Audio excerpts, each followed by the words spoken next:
बुढ़ापे का सहारा, बेटी, बाप और बेटी की कहानी।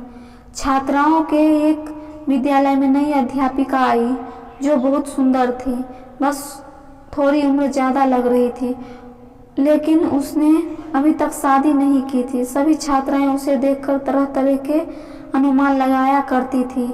एक दिन किसी कार्यक्रम के दौरान जब छात्राएं उसके पास खड़ी थी तो एक छात्रा ने बातों बातों में पूछ लिया कि मैडम, आपने अभी तक शादी क्यों नहीं की? अध्यापिका ने कहा, पहले मैं एक कहानी सुनाती हूँ। एक महिला को बेटा होने की लालच में लगातार 5 बेटियां पैदा होती रही। जब छठी बार वह गर्भवती हुई तो पति ने उसको धमकी दी, अगर इस बार भी बेटी हुई तो उस बेटी को बाहर किसी सड़क पर या चौक पर फेंक आऊंगा। महिला अकेले में रोती हुई भगवान से प्रार्थना करने लगी, क्योंकि यह उसके बस की बात नहीं थी कि अपनी इच्छानुसार बेटा पैदा कर देती। इस बार भी बेटी ही पैदा हुई। पति ने नवजात बेटी को उठाया और रात के अंधेरे में शहर के बीचों बीच चौक पर रखाया। माँ पूरी रात उस नन्ही सी जान के लिए रो रो कर दुआ करती रही।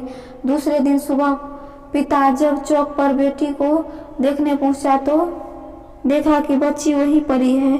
उसे जीवित रखने के लिए बाप बेटी को वापस घर ले आया, लेकिन दूसरी रात फिर बेटी को उसी चौक पर रखाया।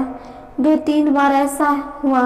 हर बार पिता उस नवजात बेटी को बाहर रख आता और जब कोई उसे लेकर नहीं जाता तो मजबूरन वापस उठा लाता। अंततः भगवान की इच्छा समझकर शांत हो गया। फिर 1 वर्ष बाद माँ जब फिर से गर्भवती हुई तो इस बार उनको बेटा हुआ, लेकिन कुछ ही दिन बाद बेटे की 6 बेटियों में से एक बेटी की मौत हो गई।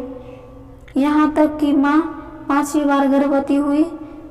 हर बार बेटे बेटे ही हुए, लेकिन हर बार उनकी बेटियां में से एक बेटी इस दुनिया से चली जाती। अध्यापिका की आंखों से आंसू गिरने लगे थे। उसने आंसू पोंछकर आगे कहना शुरू किया, अब फिर एक ही बेटी जिंदा बची थी और फिर वही बेटी थी जिससे बाप जान छुड़ाना चाह रहा था। एक दिन अचानक माँ भी इस दुनिया से चली गई। इधर 5 बेटे और एक बेटी सब धीरे धीरे बड़े हो गए। उस बड़ी बेटी ने ही 5 भाइयों को बड़ा किया और सबकी सेवा की। अध्यापिका ने फिर कहा, पता है वह बेटी जो जिंदा बची है मैं ही हूँ। मैंने अभी तक शादी इसलिए नहीं की कि मेरे पिता अब इतने बूढ़े हो गए हैं कि अपने हाथ से खाना भी नहीं खा सकते और घर में कोई और नहीं है जो उनकी सेवा कर सके। बस मैं उनकी सेवा और देखभाल किया करती हूँ। जिन बेटों के लिए पिताजी परेशान थे वो 5 बेटों अपनी पत्नी और बच्चों के साथ अलग रहते हैं। बस कभी कभी आकर पिता का हालचाल पूछ जाते हैं।